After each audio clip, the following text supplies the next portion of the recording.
I decided to do a general practice residency after dental school, not for the reasons that you may think. Basically, the guy that I was dating at the time was a fourth year at UCSF dental school, and he had matched to go to Columbia oral surgery program, which is in New York. I was a year behind him, and since he was planning on being in that program for several years, I decided to do my residency in New York so that we could be together. But before that even happened, we broke up. But I still wanted to go to New York after my eyes had opened to the idea of it because I had always grown up in California and I never lived anywhere apart from my parents. I wasn't even really concerned about how much experience I would get each residency, which looking back was not smart. What I did was I wanted to live in the Upper East Side because I had watched Gossip Girl, and then I did a radius search of each program from where I wanted to live. I looked into how many residents there were because if a program only has 3 residents, that means you have to be on call every 3 days. I also didn't want to be in a huge program because I didn't want to like just get lost in the sea of people. The one I decided on was Jacobi Medical Center, which was a reasonable subway ride away from the express stop. I kind of thought about it like this is my one last year to have a fun year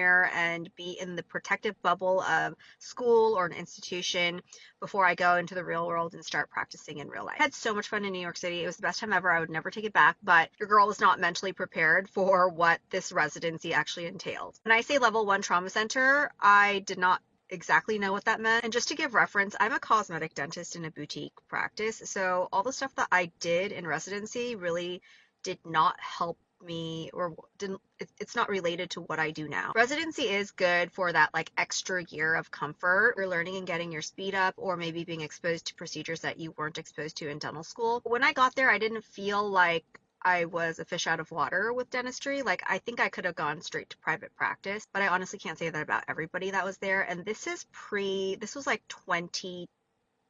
I know dental school requirements have gone down significantly, especially after the pandemic. So it's really hard for me to answer the question as to whether I recommend it because I think it's super individual to each person and how comfortable they feel going into the real world. Like if you had a lot of procedures under your belt, then you might be fine going into the real world without doing a residency. But if you're like not sure and you don't have anything lined up and you feel like you're just not there yet, residency helps. Also, it depends on how quickly you want to start making money. In residency, you're making basically 50, 55K a year. It's definitely something, but some people will prefer to go into private practice and start making money right away. Student loans are also crazier than in my time, so definitely have to weigh all the different options. But don't let anyone tell you you have to do anything because there are lots of people who skip residency and they're fine. Look at what you need to fulfill that portion of your career so that you can be successful. Let me know if you have any more questions.